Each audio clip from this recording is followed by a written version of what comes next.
From MTN News, this is Montana This Morning. We've got the latest this evening on this crash there on your screen. Really scary footage there. Took out a fence, damage to business and several parked cars at Viewes. More details in a few. Plus, the Billings Parks and Rec Department is looking to shift course. They're putting some of their bigger ideas on hold and focusing now on maintenance of their existing parks. Plus, another food recall you need to keep your eye on, this time coming from sun-fed cucumbers, also a salmonella outbreak. Good morning and welcome to Montana This Morning on this Tuesday, December 3rd. I'm Augusta McDonnell here with Miller Robson. Good morning, everybody. Good morning, Augusta. Good morning, everybody. You're going to walk out the door this morning and it's going to feel a little bit warmer. It is, yeah. Some of us, into the 50s already. Like the last check, Cody was already into the low 50s. Just a very warm day today. Here in Billings, we have a chance to be about 14 degrees above the norm. Yesterday, we were warmer than average. We hit 11 degrees above average. Our overnight low, though, was cold. It was a very cold start yesterday across the region, especially eastern side of the state and along the High Line where we had actual temperatures below the zero. And we're seeing some cold temperatures this morning, too, but all of us starting to see more of a warm up today. Top gusts yesterday of 26 miles an hour. It's still going to be somewhat breezy across the region today. Western foothills, Livingston, Big Timber and up to Harlingen could still see gusts up to or over 50 miles an hour all the way through this evening. So your morning commute and your afternoon commute could be kind of dicey if you drive a high profile vehicle. It's been a dry start to the month, and of course we continue to dig a hole for the year. Look at those snow totals. We're lacking there.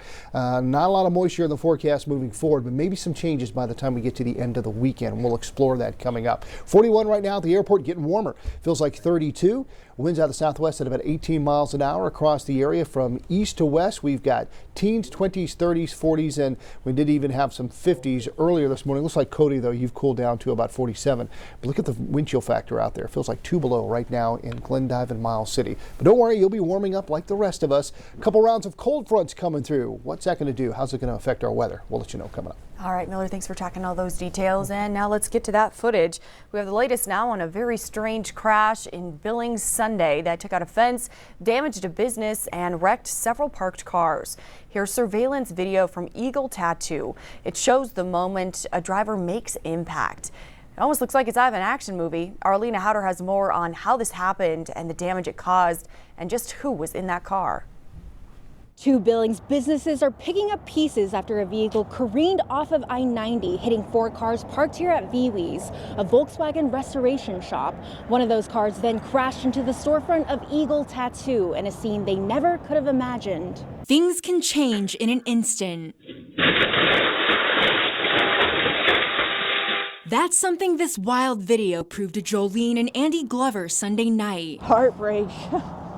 Heartbreak. When this car blasted off an Interstate 90 on-ramp, damaging multiple vehicles at the couple's livelihood, a Volkswagen restoration shop called Viewes. Looks like 4 of ours customers and a friend of ours that had their car parked down here. According to the Montana Highway Patrol, a woman was entering I-90 eastbound from 27th Street around 6:45 p.m. Sunday night when she careened through a fence right off the road at around 70 miles per hour. All 3 passengers, including a 15-month-old baby, were taken to an area hospital with non-life-threatening injuries. The car getting wrapped up in the chain link like it did save them. MHP said it was still waiting for a toxicology report to see if drugs or alcohol were involved. The couple's thankful no one died, but it's tough news to break to their customers. Devastated but understanding. This will be a setback with, unreplaceable vehicles. A domino effect for Viewes and Eagle Tattoo right next door. When you get here, there's just carnage everywhere. That carnage included bits and pieces from Eagle Tattoo's window. It's ugly. It's for everyone else. I mean, like I said, luckily I'm not as affected as everyone else, but it is still awful. Both entities are open and operating during their normal business hours as they move forward from the chaos. Dealing with customers now and moving forward with what else we have in front of us and just persevering, I guess. In Billings, Alina Howder, MTN News. Alina, thanks so much. We'll keep an eye on that story. And we're learning new details this morning about that deadly apartment fire in Billings this weekend. The fire department says a woman found dead in the apartment died from injuries sustained in that fire. It sparked after midnight Saturday morning and was confined to one apartment at a complex in the 700 block of 12th Street West. The Billings Fire Department has not released a cause of that fire, but did say the apartment suffered moderate heat and smoke damage. And the Billings Parks and Rec Department is looking to change course. They're going to put some of their bigger projects on pause for now to focus on the maintenance of existing parks. With options limited and the cost of new projects still on the rise, the park system is now hoping to transfer more than $1 million from a replacement fund to a maintenance fund. The goal of this, helping to make all of the parks already in the Magic City even better. Our David J. has this story. When you drive by a park at 35 miles an hour, you look out over there and you go, wow, that looks pretty nice and green, all that. But when me and my staff get out there and look closer at that park, we start to see open bare spots in the park. That's a maintenance concern to us. It's less inviting, it's less safe. Mike Pigg, Billings Parks and Recreation Director, says since 2017, the city has concentrated on replacing amenities such as new playgrounds and the pool building at Rose Park. Every time we put in a new amenity, if we don't get additional funding, then it just spreads my staff that much thinner. But Pigg says no money was added for maintenance during that time, and he asked for that to change at Monday night's Billings City Council meeting. Currently, about $4 million of the park's recreation and public lands $8 million budget goes to maintenance, and Pigg would like to move about $1.2 million, about half the funds for amenities, over to maintenance. It may mean that a playground that is aging and probably needs replaced is probably going to have to last another year. But I also think as people go to the parks, they'll find that the restrooms are cleaner.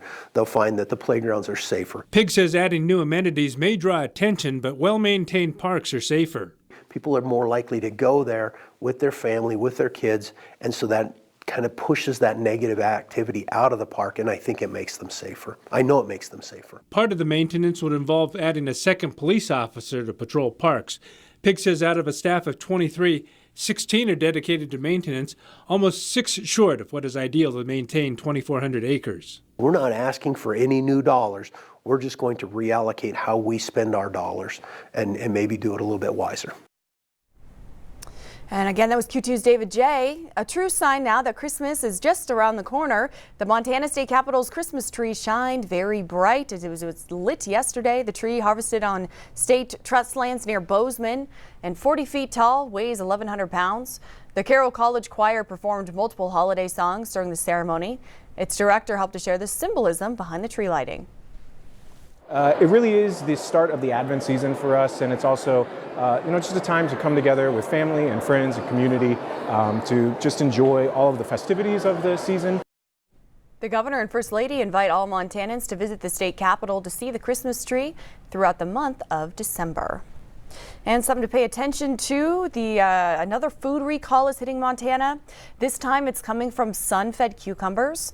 The produce was issued after possible salmonella contamination was connected to an active outbreak. 16 cases are now reported in Montana, with at least one of those expected in Yellowstone County.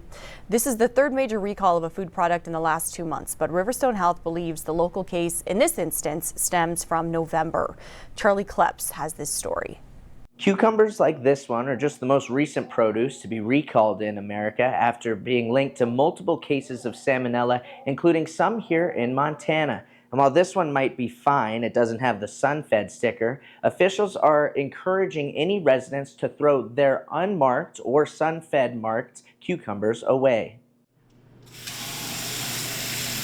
After yet another produce recall, we had one case of salmonella infection in early November. Riverstone Health is once again warning Montana residents to be safe. If you don't know where your cucumbers came from, to check them out. The recall this time is for cucumbers distributed by Sunfed, an Arizona-based company, between October 12th and November 26th. So far, that recall has affected 26 states, including multiple cases in Montana. We don't know yet if this cucumber is the food vehicle, but it has been linked through epidemiology. Communicable Disease Program Manager at Riverstone, Stacy Pennell, says there's at least one in Yellowstone County. We ask about anything they've eaten, anything they've come in contact with that could be the source of it. Most of these infections are fairly self-limited. The good news is the infections usually aren't too severe. Billings Clinic infectious disease specialist Dr. Neil Koo says it usually passes in a week. You probably have a couple of days, 2, 3, 4 days of diarrhea, and then it kind of goes away. Koo says that the larger concern is the recent uptick in foodborne illnesses leading to recalls, which he says is due to large production companies sending their products around the country. If any of it gets contaminated, you see it more, you'll see it not just in one place, you'll see it in many other places. McDonald's and other fast food chains just recently underwent a large recall of onions due to an E. coli outbreak. And even more recently, chain stores underwent a recall of carrots. Koo says that there's a misconception for shoppers when they're at the store that also doesn't help. Assuming that, oh, wow, it's in the grocery store, it must be cleaned and then such that, and they don't really take the necessary precautions. Which is why Koo and Riverstone are encouraging residents to take a closer look at their cucumbers and clean all produce anyways. In Billings, Charlie Kleps, MTN News.